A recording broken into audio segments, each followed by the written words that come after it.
3 o'clock p.m., Friday, May 13th. Oh no, Friday the 13th. 2022.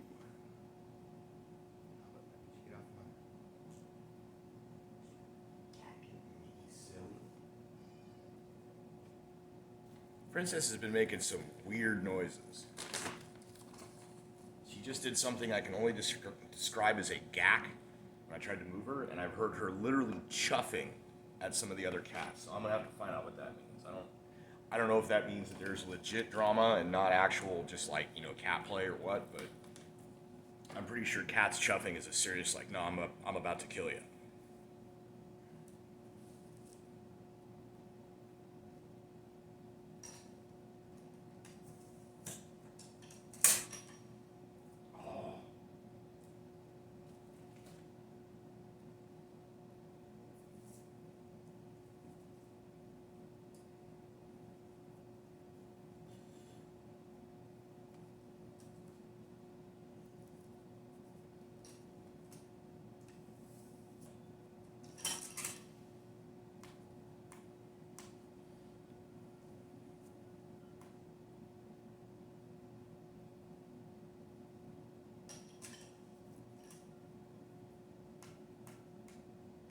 Wow, that took a long time.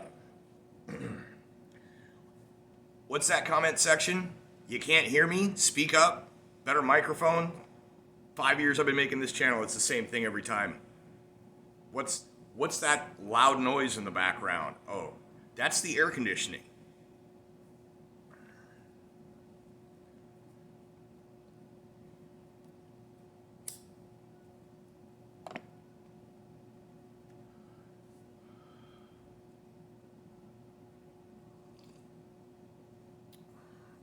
I will attempt to make a better location for the camera.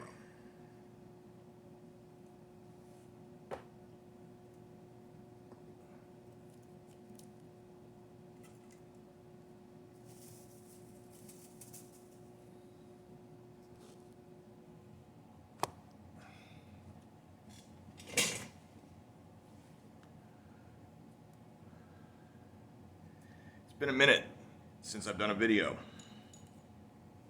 Had a couple of ideas, thoughts, things. I even started uploading one and then shut it off.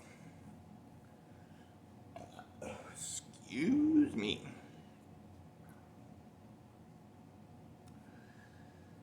So, to start with, about 3-4 days ago, I received a notification via YouTube Studio that I had received a community guidelines warning for a video about 3 months ago that was deleted.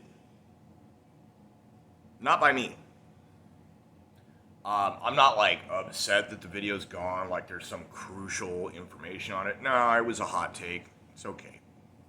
But what's not okay is the reasoning that they gave for deleting my video, which I then, pardon me, lock straight, which I then appealed. In the statement for the appeal, I put, I did not claim that which you claimed that I claimed, and it was immediately denied. Now, the reason it was immediately denied was that the video was already deleted as of the application of the warning. So there was literally no way for them to review the content and then put it back up, because it was already gone. They do that.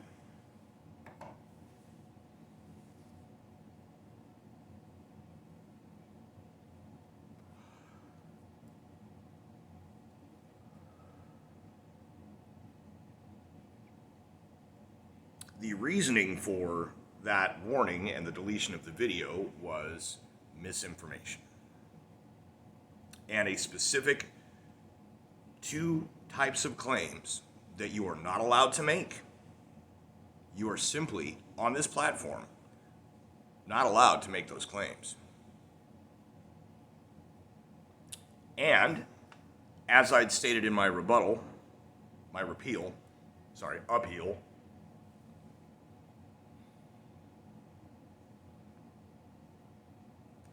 I claimed neither of the things that they said that would have claimed to have received such a misinformation strike. Now, I know that it is an overly broad category. They apply all sorts of things that don't actually fit that.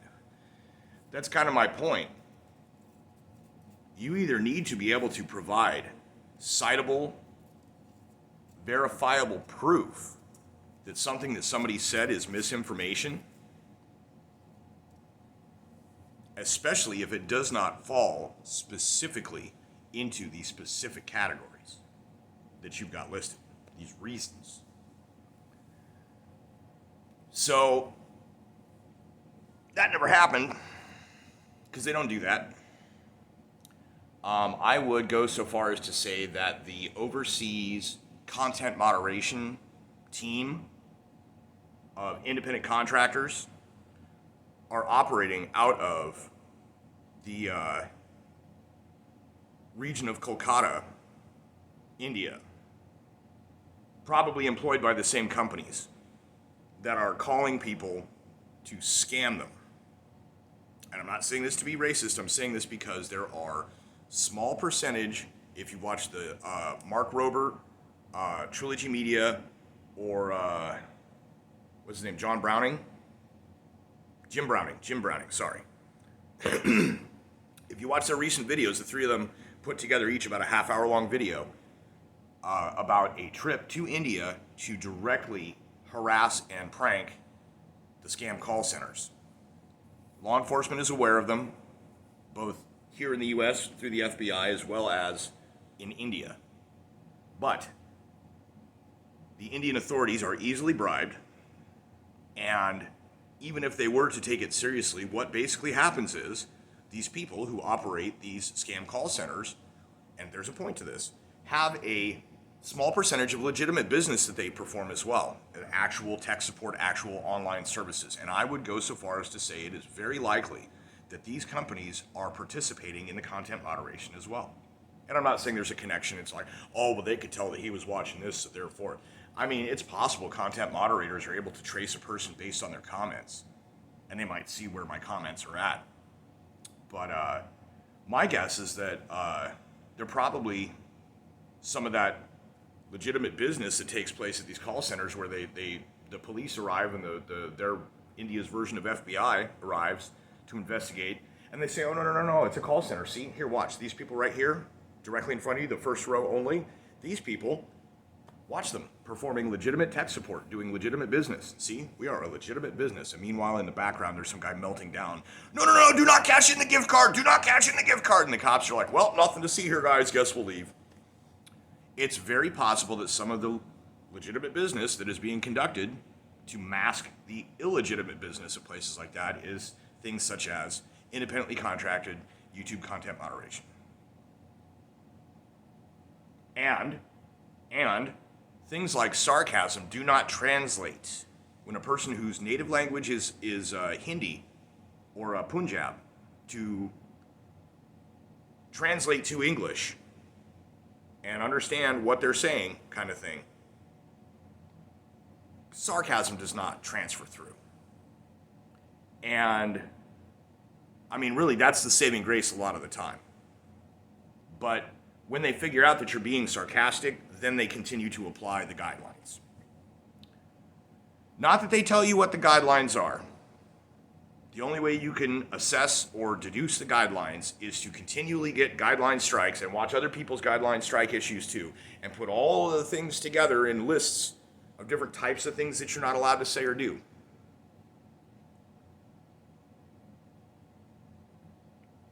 So the guidelines that I was accused of breaking, which I still deny having broken, were to make two very specific claims about the 2020 election.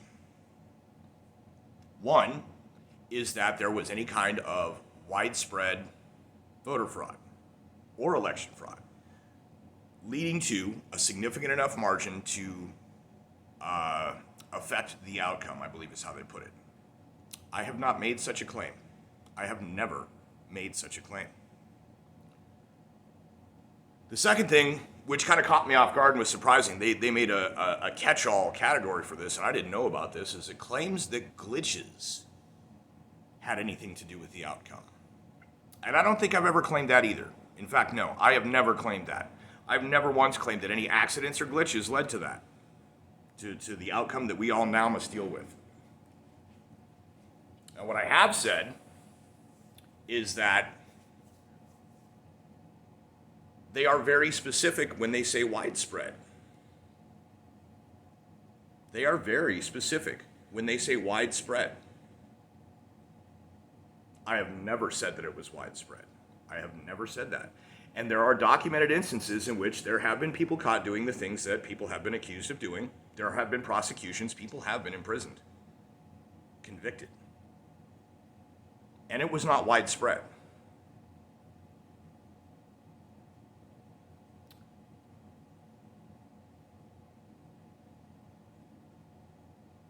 I have never suggested that there were any kind of glitches, because those machines, for every functionality, for everything that occurred, they are programmed to work that way. That's never been in dispute. There are a number of people who have worked for the companies that operate the machines. Basically, the machines are owned by the companies that make them, operated by people either contracted for or employed by the companies that make them to operate them. And their source code is not public, and the inner workings, functionality, and operating system in general are really not public information. They are pretty tightly guarded. Because they're pretty tightly guarded, nobody can make any conclusive claims in any direction without, with evidence, because they don't have it, because they're really not there. But there are people that used to work for them that know about the inner workings and have talked about it. So no, there were no glitches in any of the systems. None of the things that were called glitches were actually glitches. So what I have maintained is that there was a surgical precision, not anything widespread, surgical precision in specific crucial counties, 1 or 2 per state, for about 6 or 8 states. Not every county in every state. There are other people that have said that, and yeah, I think it would be really interesting to take a look at the results of audits of those things, but I'm not making the claim. The Time Magazine article entitled "The Shadow Campaign to Save the Election," in which the term election fortification was coined, specifically brags about the fact that there was strong activism and what is meant to appear to be grassroots effort to help fortify things by making it easier for mail-in ballots to be collected. But in many states, that's actually legal, so that's not what it's about. What it's about is that those were the same specific counties often. And those same specific counties are the 1 or 2 counties per state for about 6 or 8 states that there are still currently ongoing lawsuits. So, to state otherwise would be misinformation. Whether or not the rules or guidelines agree with that, to state otherwise would be misinformation. And trust me, there will be a reckoning for all this back and forth, what is and isn't true. The truth is the truth, and it stays the truth, whether people change their mind about it or not. So I hope I've been very clear. I have never, ever maintained that there was widespread fraud of any sort, nor have I claimed that there were glitches. I do not believe either of those to be true, and I never have, and I've been very specific about that.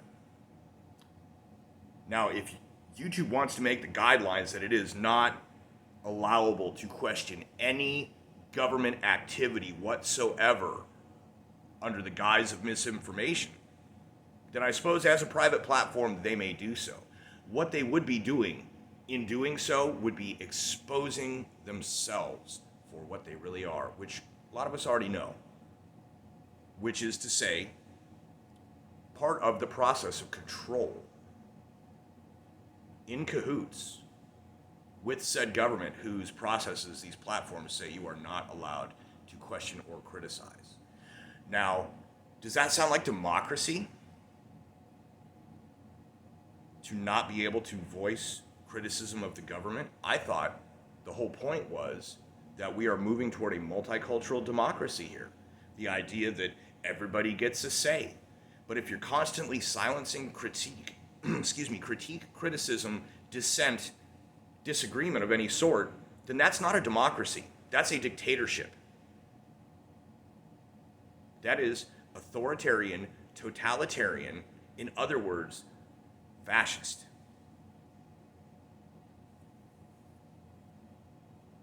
So that's why I haven't really uploaded anything. I've been stewing. I've been trying to figure out exactly how to put that, because I could not continue creating content on this channel until I had a chance to address that directly. I will continue to create content on this channel. I've been on it for almost 6 years now. You can tell that I am very heavily shadow banned, because in that time I have amassed a grand total of about 225 subscribers, over half of which I've gotten in the last year.